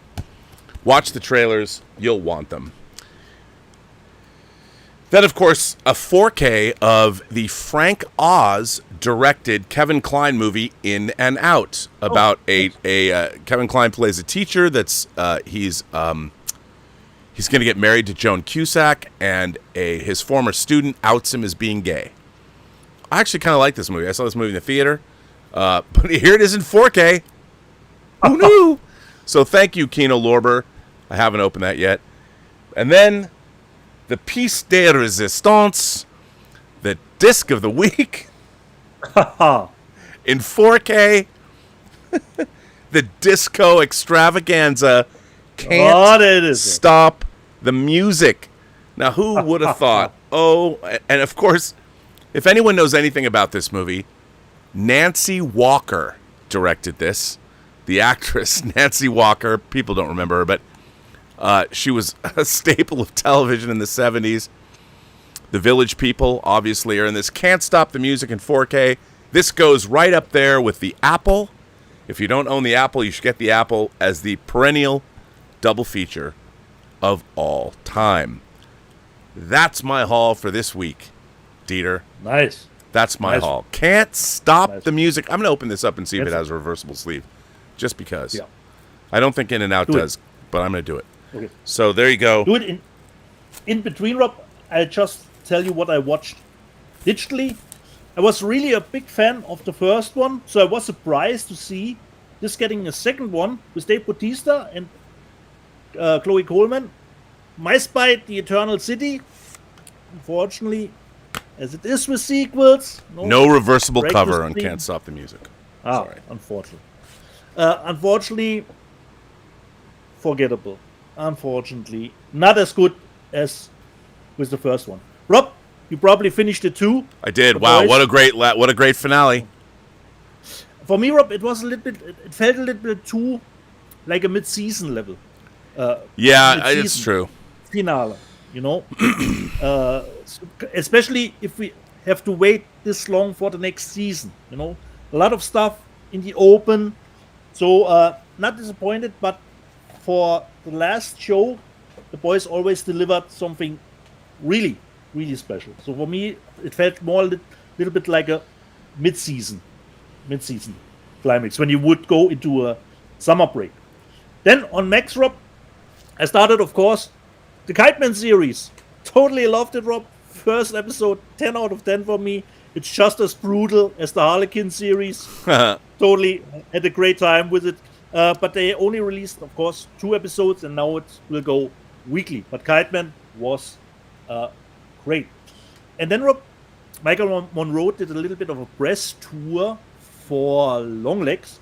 And I saw a YouTube clip where she and Oz Perkins had to name 4 of their favorite horror movies. This is not a horror movie, but this was a movie she mentioned with Aubrey Plaza. And I thought, okay, I checked this one out. It's not even available on physical media, Rob. It's called Black Bear with Aubrey Plaza. Interesting movie. Not sure if I can put it all together, the mystery puzzle box, because it's split into 2 parts.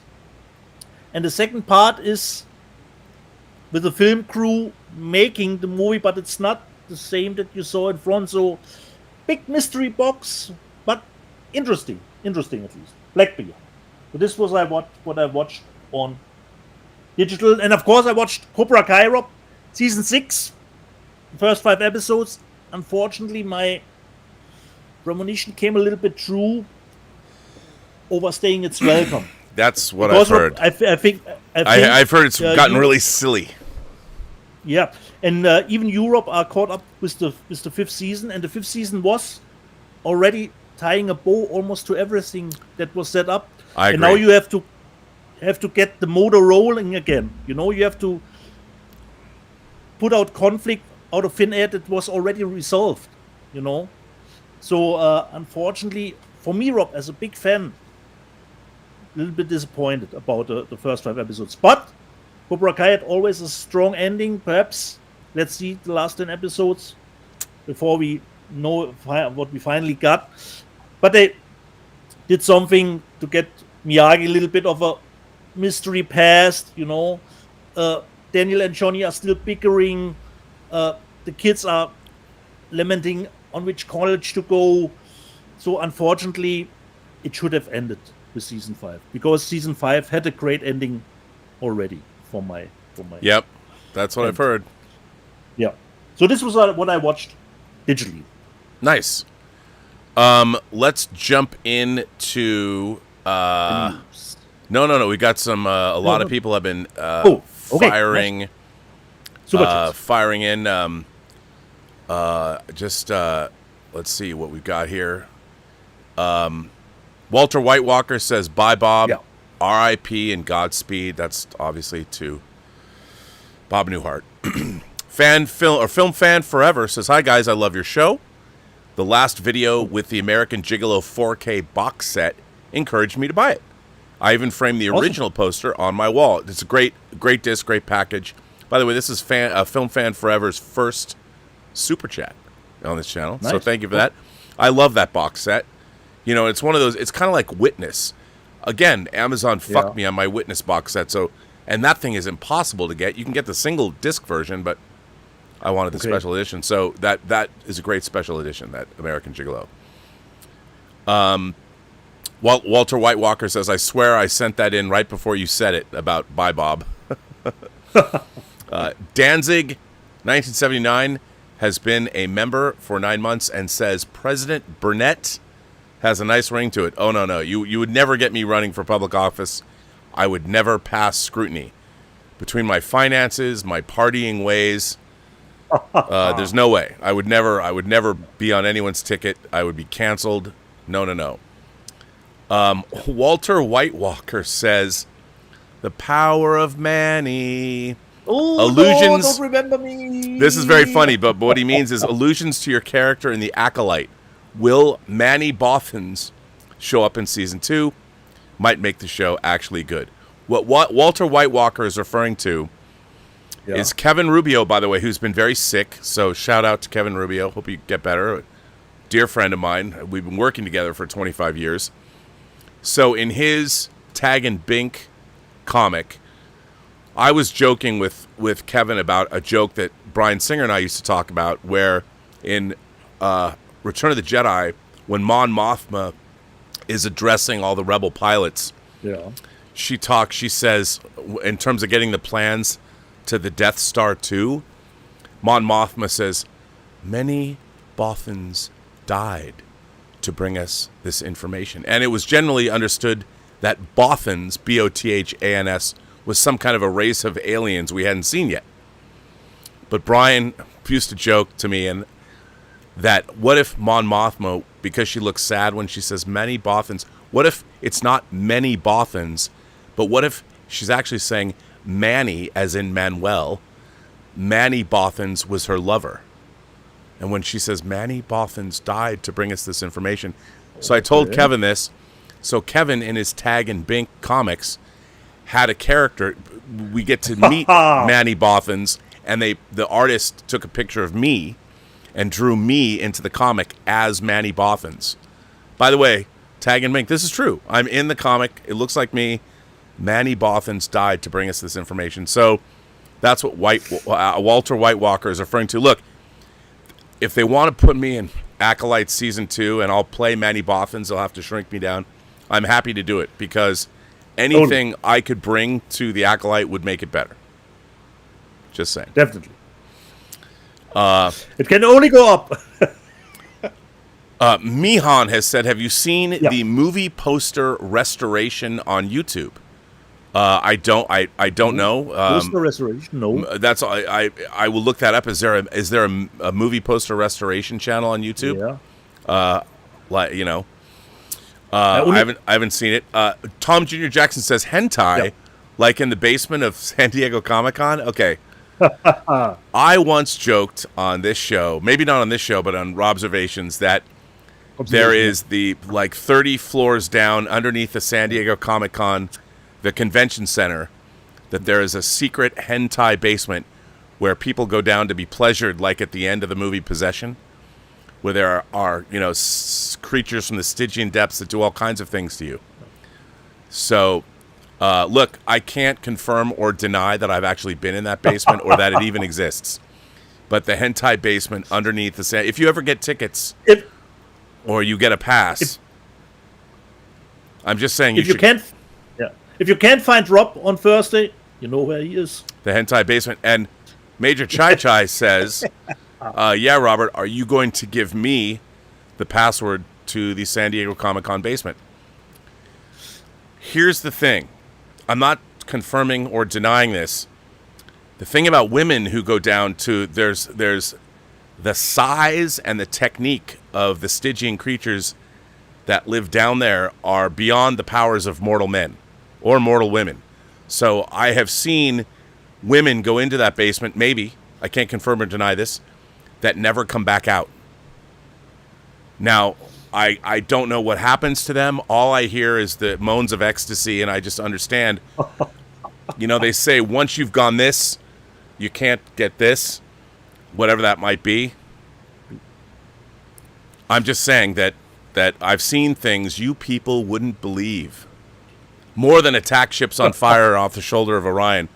Right. More than the C-beams glittering near the Tannhauser gates. I'm just saying, if you get down into the hentai basement at Comic-Con, I mean, if I was a woman, there's reasons why I can understand. I mean, you know how hentai is. No orifice left unfilled. That's all I'm just saying. And the pleasure's amazing. So I can't, Major Chai Chai, you've got a family. You're out here visiting, and if something were to happen on my watch and you were to not ever be seen again, I would feel guilty. Although I would take your Witch King of Agmar costume. That'd be cool. So anyway, so there you go. I'm not going to take you to the hentai basement, if such a thing exists. I'm not saying it does.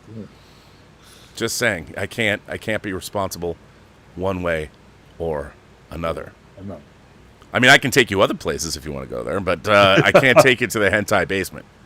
I'm just saying, because too many weird things have happened, and I can't be responsible for what might happen. Yeah. So there you go.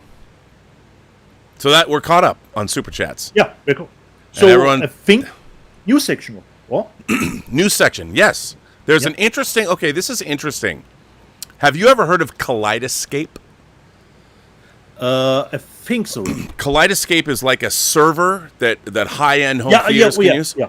Okay, there's an... With extremely high bit rates. Yeah, extremely high bit rates. Above and beyond.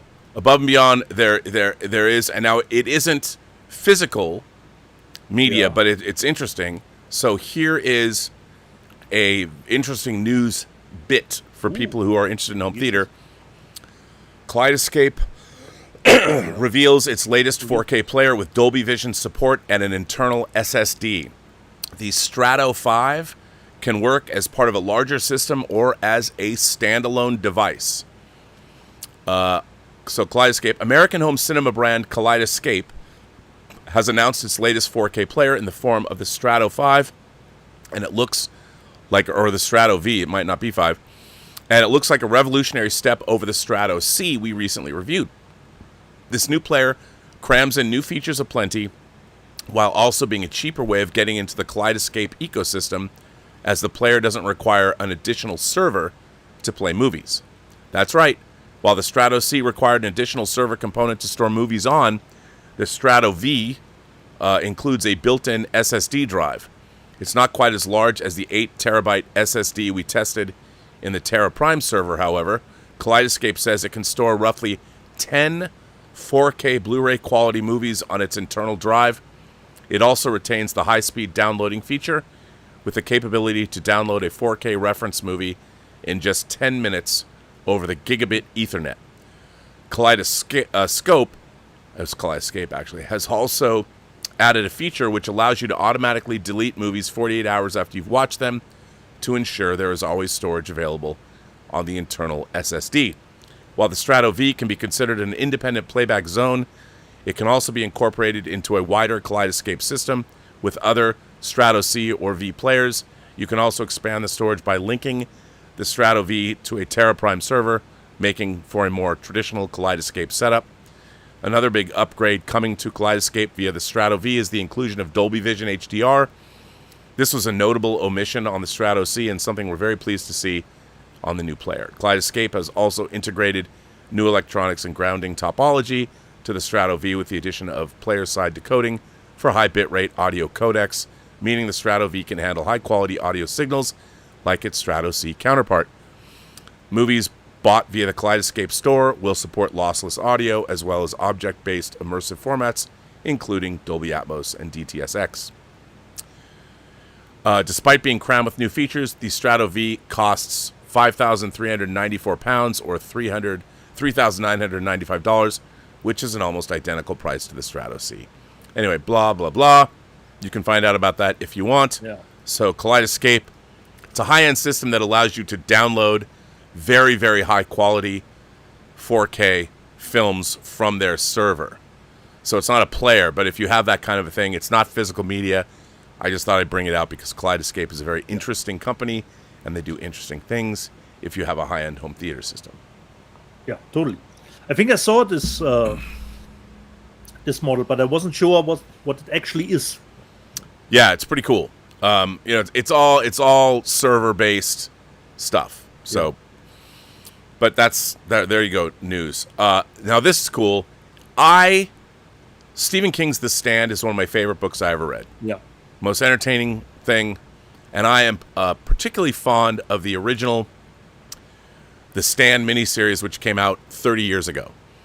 And I got to give a shout out. At the time, this is kind of an interesting story. At the time, I was dating a lovely girl named Melanie Wynn. And she worked for Spelling Entertainment. And one night, like she said, I wrote a pitch overnight for an anthology show. And I wrote, based off the top of my head, a horror anthology show. And she submitted it for me.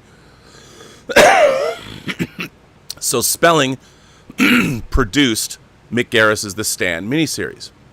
And Melanie was able to get us copies, got us VHS tapes of all 4 episodes, like 6 months before it was going to air on TV. Ooh. And then I'd gone away, I'd gone to Seattle or something, and for whatever reason, Melanie wasn't sure that we had one particularly funny story I will not tell on the show, but it was pretty damn funny, and it was at the Spelling Christmas party, and it was at the Beverly Wilshire Hotel. It's a great story. If you meet me at Comic-Con, I'll tell it to you. It's self-serving, but it's really funny, and it's true. But so Melanie, I don't know, back then I was kind of a cad, and she wasn't sure whether it would work out, but she was delightful, lovely in every way.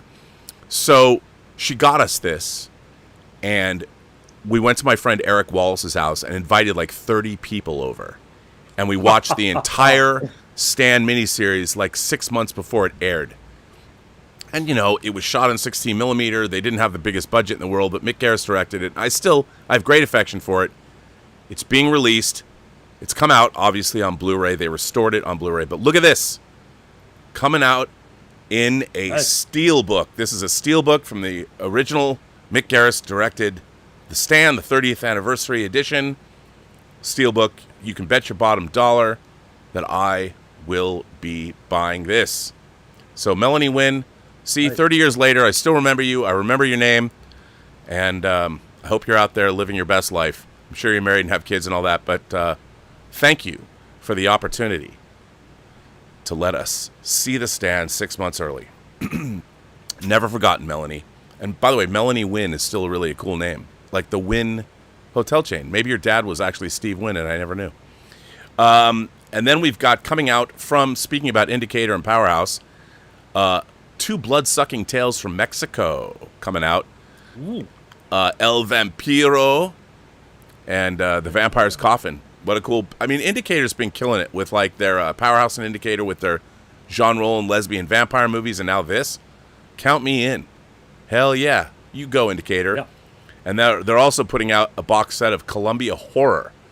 Behind the Mask, Black Moon. You know, they do their own transfers. Cry of the Werewolf, Island of Doomed Men. Their transfers have always been beautiful. So,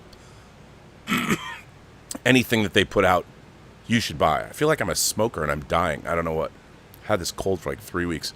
Anyway, this looks cool. Then, Neil Marshall's Ode to some of his favorite movies, coming out in 4K from Shout Factory. This is an homage to John Carpenter, movies like The Road Warrior, Excalibur. This movie's goofy, but I love it. Saw it in the theater. And come on, who doesn't want this movie? Yeah. Go Neil Marshall. I will buy it. You know, the man who directed Dog Soldiers and, of course, The Descent. We need a Descent 4K. We need that. That would be good. We definitely need one, so that's coming out. Then we have a movie I really like. Kino Lorber is putting out Pray for Rock and Roll with Gina Gershon, Lori Petty, Tank Girl herself, and Drea Di Matteo is in this movie. I really like this movie from the early aughts. Pray for Rock and Roll. Then, of course, check it out now. The Columbia box set, Volume 5. Somebody was listening to us. Tootsie in 4K. Age of Innocence. Scorsese movie that's absolutely beautiful in 4K. I mean, how can you not love this? I mean, I love my Columbia box sets. The last one... Already Volume 5. Volume 5. It also has All the King's Men in it. On the Waterfront with Marlon Brando. A Man for All Seasons. The Age of Innocence Tootsie. And Greta Gerwig's Little Women. So, I think this is a very strong box set. Can't wait to get it. Yeah. Jump on these because they go up in price really quickly. Speaking of Columbia, Especially since the movies never gotten a release in 4K separately. Right, and they've only put out a few, like The Social Network never came out in 4K except in that box set.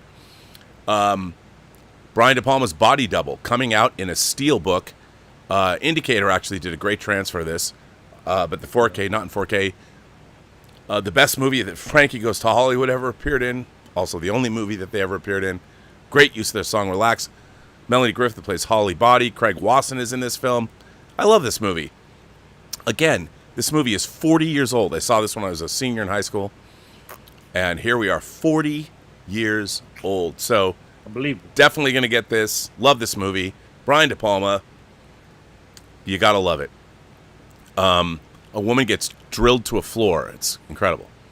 Here we got from Criterion, Val Lewton's I Walk with a Zombie and the Seventh Victim double feature in 4K. And they also are being released individually, and this is part of their October extravaganza.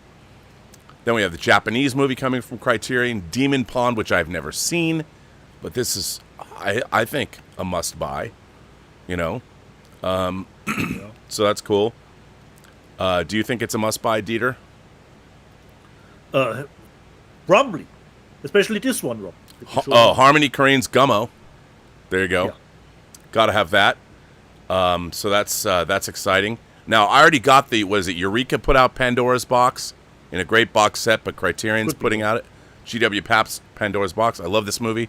Great transfer. This probably is the same transfer, but coming out domestically.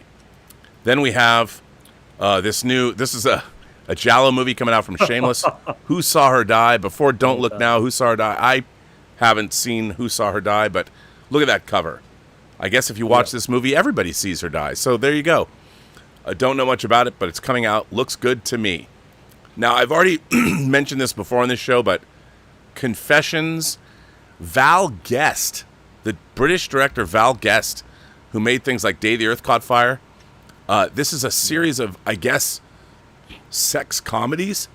And it's confessions of a window cleaner, of all these different things, so you can see the different confessions of. There's a very funny trailer for this. I've never seen these movies, but the trailer is absolutely hysterical. I want to buy it just because of the trailer. I know nothing about these movies, but again, Indicator's putting this stuff out. They've got good taste. Definitely something to buy. But watch the trailer. It's on YouTube. Confessions of a Window Cleaner. And then the other three sequels. Then we've got Imprint is putting out a 4K of the remake of Suspiria. Luca Guadagnino, the man who directed Tell Me Your Name, and he directed this, and so there's the remake of Suspiria in 4K, which is pretty cool. I'll buy it. I liked it. I didn't love it as much as the original Suspiria, but I liked it. Imprint in Australia. Blu-rays. What's that? Plus 2 Blu-rays, Rob. Yeah. 1, 2. Yeah, and then the Blair Witch Project collection that's not in 4K, but the collection of all the Blair Witch movies. Again, coming out from Imprint for October. And the Antichrist, not to be, it's not Lars von Trier's Antichrist, it's the Antichrist. And you and me, give me any Son of Satan or Satan movies, I'll watch it. Why not? Imprint's putting that out, why not buy it? Superstition, don't know much about this, but I don't know if it's got the Stevie Wonder song in it, but hey, looks cool, Imprint's putting it out, why not get it? And then there is, of course, the movie that stars... It's coming out in Germany too. I stumbled across the cover. Little digging. It's from the 80s. Oh, okay. Well, okay. There you go. An 80s horror movie. Yep. Peter Billingsley, who I used to work with, really great guy, and obviously the kid from A Christmas Story. He was in this horror movie Death Valley, which Imprint is also putting out. So there you go. I don't know if this is on Blu-ray or it's ever been on Blu-ray, but it's pretty cool. And then, of course, a box set. I'm a huge Roman Polanski fan. I don't make any apologies for that. But Roman Polanski box set. It's got like Death and the Maiden in it. Yep. And Ninth Gate, of course, which you got me that great. Was it Media Book? I think something. And Bitter Moon is in here. Definitely, this is a great set, and it also has. A girl I admire and dated her for a little while, Marina Zenovich, Wanted and Desired, Roman Polanski's Wanted and Desired, the documentary, is in this set. I'll probably get it just to have that documentary. So that's pretty cool. Coming out with a steelbook in 4K is Arcane. Awesome. One of the greatest animated series ever. Yeah, so Arcane is coming out. And that's a 4K edition. Right before season 2 will come out. Yeah, and what a great set this looks to be. So why not get it? And then we have what a show. Bodyguard from Beijing coming out. I think this is from 88 Films, isn't it? I think so. 88 Films. Yeah, it's 88 Films. 88. Yeah. So Bodyguard from Beijing in just a Blu-ray, not in 4K. But hey, why not? Why not get it? Why not support them? And then there is a Warner Brothers Batman animated box set for the 85th anniversary of Batman. These are all movies that have been released before, but they're the Batman animated movies in 4K. A lot of good stuff in here. It's fun if you haven't picked these up. What a cool box set. So, yay. And then there is, coming out from Kino Lorber, I don't know much about this, Black Sabbath, The End. Awesome. You'd have to tell me because it's a concert film. It's from 2017 in Birmingham. This is for you, Dieter. 4K Black Sabbath concert video. I think I already own the Blu-ray. Perhaps worth an up. How the reviews will be. Yeah. Okay, there you go. And then, of course, we got our sales figures. Top 20 Blu-rays. Civil War. The Boy and the Heron. Abigail. Ghostbusters Frozen Empire. Twister. Godzilla x Kong, The New Empire. Ministry of Ungentlemanly Warfare. Boy Kills World. Unsung Hero. And Dune Part 2. And then the 4Ks, top 20 Civil War number 1, Twister number 2, Boy and the Heron number 3, Ghostbusters Frozen Empire, Boy Kills World, The Ministry of Ungentlemanly Warfare, Taxi Driver, Starship Troopers, must have been re-released that, Godzilla x Kong, The New Empire, and Dune Part 2. Yeah, that could be it. Now, I have sad news that I'm going to announce. So when I first moved 36 years ago to LA, I was going to USC, but I lived in West LA, very close to UCLA. And the reason that I moved there is the best movie theaters in Los Angeles, other than studio screening rooms or the Motion Picture Academy, the best movie theaters were in Westwood. My favorite was the Fox Village Theater, and then across the street, the Bruin. When I went in 1989 to the premiere of Batman the movie, it was in both of those theaters. And I've been to so many movies. We saw the Bruin in Once Upon a Time in Hollywood. That's where Margot Robbie as Sharon Tate goes in to watch her own movie. The Bruin featured in that. There was another theater called the National. So it was the Bruin, the Village, and the National. The National was huge. That movie theater was actually in, I want to say, in Zodiac. I love the National. It's where Paramount movies would open. They destroyed that, but the Fox Village, we knew it was closing, a bunch of filmmakers all chipped in, people like Christopher Nolan and Guillermo del Toro. They bought the Fox Village, so it's going to be remodeled. We don't know when it's going to open or reopen, but here's a picture of the Bruin, and the Bruin in the foreground and the Fox Village across the street. I can't tell you how many times in the Fox, I saw my first THX sound movie, which was the first movie I ever saw in THX in the theater was THX sound was, I want to say, Lethal Weapon in '87 when I was visiting my friend Taylor. Yeah.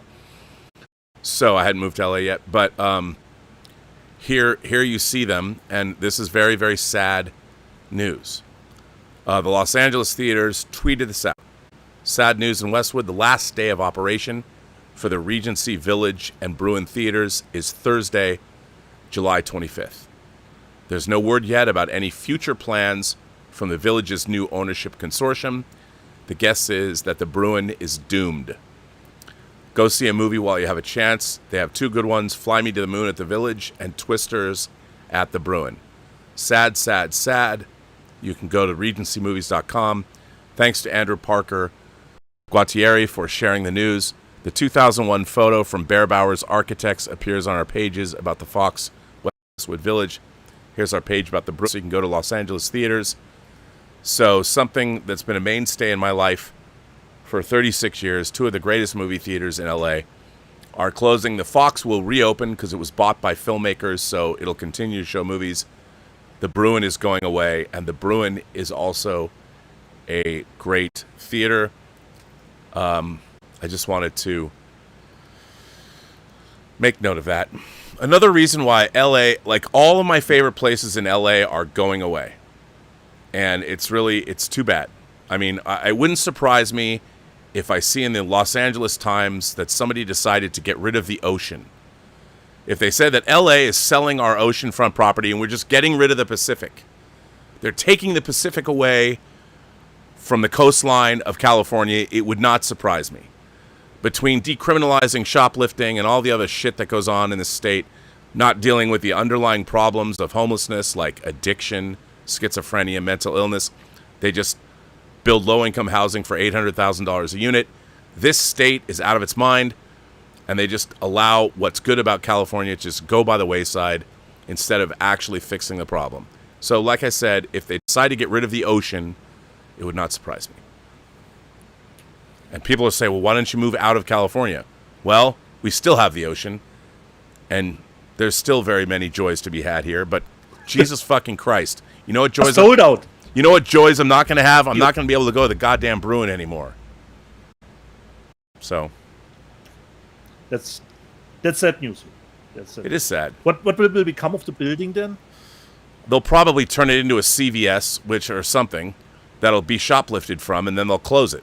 And it'll end up as a boarded up, empty building, whatever it is, because that's what happens in California. Yeah, defund the police. That's a great idea, because we're all such law-abiding citizens. What's wrong with this country? I don't know. And now we're going to have Kamala Harris running against Donald Trump. Great job, people. Way to win that election. Don't like to get political on this show, but really? This lady. Yeah, Kamala Harris didn't win the election last time. She's not going to win the election this time. But then again, you can't run Gavin Newsom either because he'll sell the Pacific. Just saying. I don't know. Whatever. Let's just get that much closer to a dystopian civilization. Yeah, your civilization is crumbling by the minute. Wait a minute. What's crumbling by the minute is our connection. Give you a... Wait, our connection. I'm going to disconnect you and bring you back in. Hang on. I'm disconnecting you. Just hold on a second. Now I'm going to reconnect. Okay, say something. Are we back on? Yeah. Are we back on? Test, one. Yeah, you're back on. Right. Oh. Everything all right in the chat, people? Can no. you hear both of us? Something's going on. There's some weirdness. In trouble. Weirdness is happening. Hang on. Well, hopefully it's good now. It lasted this long. Yeah. Stream is Rob, I would say I give you a little bit of an intermission. Clear your throat. After live chat recap from last. Okay, let's see if this works. Yeah. if the stream holds. So yeah, this is a YouTube thing. It's a YouTube thing. It was so yeah, go ahead. Previously on Let's Physical Media. Spain won. Game. Shut up, because he couldn't deal with it, that you gave Spain the advantage. And I said I would have loved to see England win, and he neither as the contrast. Dr. Sleep, Spain is too strong. England will play a good half, fall down in the second. And the man said, way to go, Rob, the Spanish all the way. Jurassic Fan 17, I can't wait for everyone over Hack 2. Girl Grace. Well, I think it's Joey considered in the pop culture. Let's see if Hack 2 can survive Bob's 20 year of shelf life. If we still talk about that. The other Max Allen Collins is great on Serial at midnight. with Heath. Awesome. And Clarence Markwell wants to know, Rob, will the audio be in 3D if you wear headphones? That is a good question. I have to look into that. I don't know, but that's a good idea. There are some headphones that I know do some spatial thing. I have to look into that. So far, we're mixing in 2-channel and 5.1, and then Dolby Atmos would be a stretch goal. Nice. Shape Take. I have a question.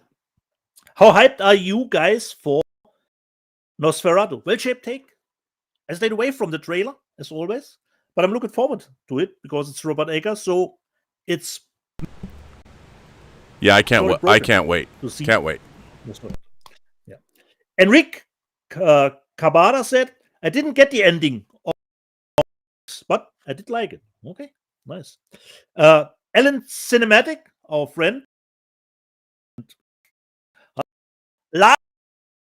he said, Maxine, me. The Purple Yoda of David Hasselhoff. Well, Purple Yoda, to some degree it is. Not, I don't know how it happened, but no, blind chicken finds a grain, as we say here. And he is beloved. Uncle Jimmy, I love Fly Me to the Moon. Enjoyable movie. And Horizon was also good. I enjoyed both. It's a shame they won't make some. And I think Fly Me to the Moon is an Apple production.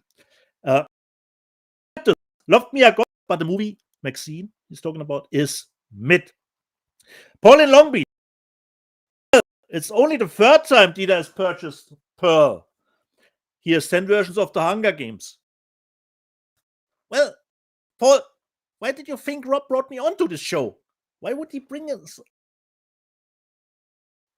Didn't have a screw loose, because he said to himself, all my purchases are legitimized immediately, That's what I'm here for. Paul in Long Beach said then, Alphaville in young album. Hell yeah. Eucalyptus. I am dying to get that, by the way. I have not got that. I desperately need that. That's one of my favorite 80s records. I love all of Alphaville's records, by the way. They kept getting better and better and better. Awesome to know. Eucalyptus. Yoda, Dieter's never short of an ashtray in his house. Yeah, you gotta burn the trash. Garbage, Alt Vistedup, both of you. I have no space and don't need all those STEM recommendations. The Alex Sorber. Have that Memories of Murder for Cape. It's not fantastic, not to my eyes. Memories of Murder was always a little fuzzy considering the picture quality, so I'm not surprised about actually your statistics energy. What you said, Rob, is Chinatown 4K vanished? Just sell out. Come back and I don't know if they're going to make more, but the problem is, unfortunately, the people at the studio, they don't know what the fuck Chinatown is. They know it's a requested title. They had made a 4K transfer of it. The people that work at the motion picture studios, especially in home video, do not know fuck all about their catalog. And that's why people like George Feltenstein, who works at Warner Brothers, who runs Warner Archive, are in. As a matter of fact, the same way that Sony is taking over distribution of a lot of physical media, they should just make George Feltenstein in charge of all of the home video departments at the studios. Paramount, Sony, Warner Brothers, Fox, because no one knows. I mean, there's nobody at the studio with any institutional knowledge of their catalogs. That's one of the reasons that Hollywood, and I'll say this right, I don't care. The people who are working at the studios are they're the least knowledgeable people that have ever worked at Hollywood studios, especially when it comes to the legacy and the catalog titles. George Feltenstein's the only one. I mean, there's other people that work outside the system that know, but within the studios, people don't know fuck all. So when they do a thing like, well, how many people want Chinatown? Well, the people at the studio are like, well, I've never heard of Chinatown, so why would anybody want it? And they don't make enough, and there's not enough. I mean, all throughout, it's a problem with all home video. That's why Sony is the only studio that really understands home entertainment, because they're Sony. Whether it's PlayStation, they're making software for their game systems, and so it's a huge problem all the way around, and it's a real bummer. So that's probably, I don't know if they're going to repress Chinatown or not, but who knows? Who the fuck knows? The only option is a big for my, just check internationally in other markets, of course. Shipping. And last week, strangely enough, Meyer referred to him, aka Cody Leach, in the live chat. I don't know if I've ever pre-ordered a 4K faster in my this at best foreign Blu-ray of feature for years. So even 4K. Walter Whitewalker, because of nature, he said, even sadistic killers here. But it was not the killer story, it was that boring the car at the end of the movie that was totally that story. And Cody said, in a violent nature, but it's something I'd never rewatch neither. Hadn't all credit where credit is due. You know what? What your voice keeps breaking up.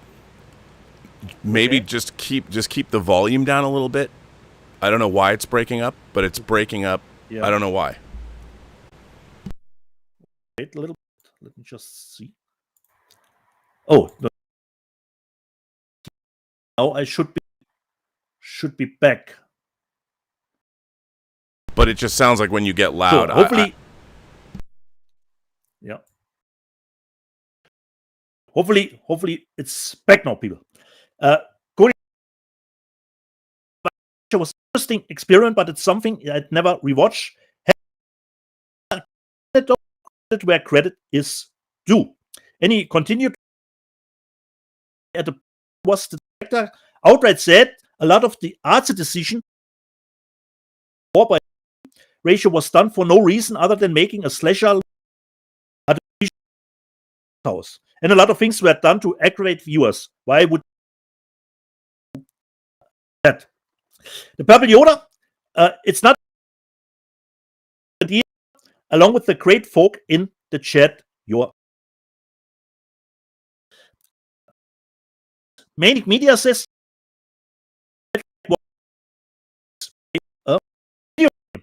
and yes, I saw nature, and he rather liked it. He liked how much of time. Tim, the problem was not the slow burn.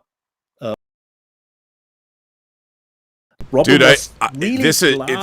I don't know what's going on, but the sound is really breaking up with you.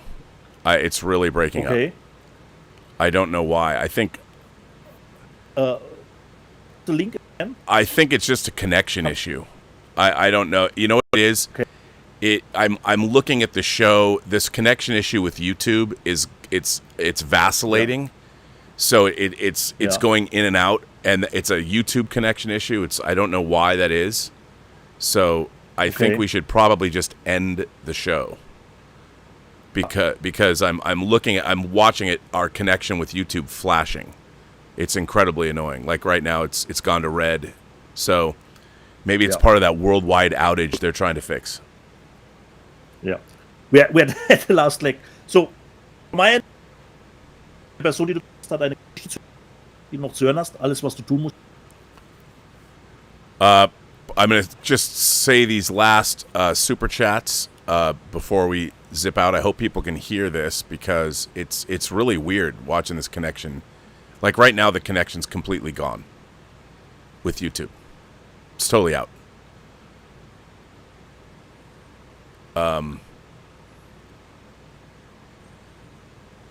And I guess now it's kind of back. Okay, now it's kind of back. This is really weird. I'm going to read these. Swift 718 says, Happy Sunday, Rob and Dietz. Rob, which booth will you be located at for Comic-Con? We don't have a booth, but we're doing our panel Thursday in room 6A at 5:30. And then afterwards, we're going to have a meetup. We'll go probably have drinks. I don't quite know where to do that yet, but we will. Mus Hussein says, Hi, guys. Thanks for doing the Lord's work for physical media. Did you hear Alex Cox is crowdfunding a spaghetti western called Dead Souls, his last movie? I did. I saw that, and you should support that Kickstarter. So we are caught up. Let me just make sure. I believe that we are all caught up with Super. Man, you know what? Okay, now it's who knows? Worldwide internet can't make technology. Yes, you've already said every person you meet has a story to tell that you have yet to hear, and all you have to do is listen. And with that, I will be at Comic-Con anyway. All right, everybody. If you can see this, probably.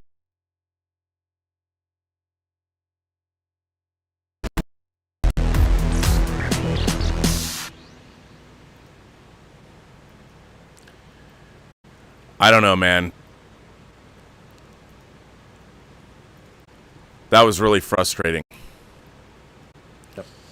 But it was only toward the end. So I get then I won't be here next week. So we'll have to skip next week.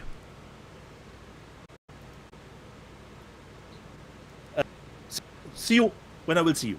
Yes, sir. Next 2 weeks from now.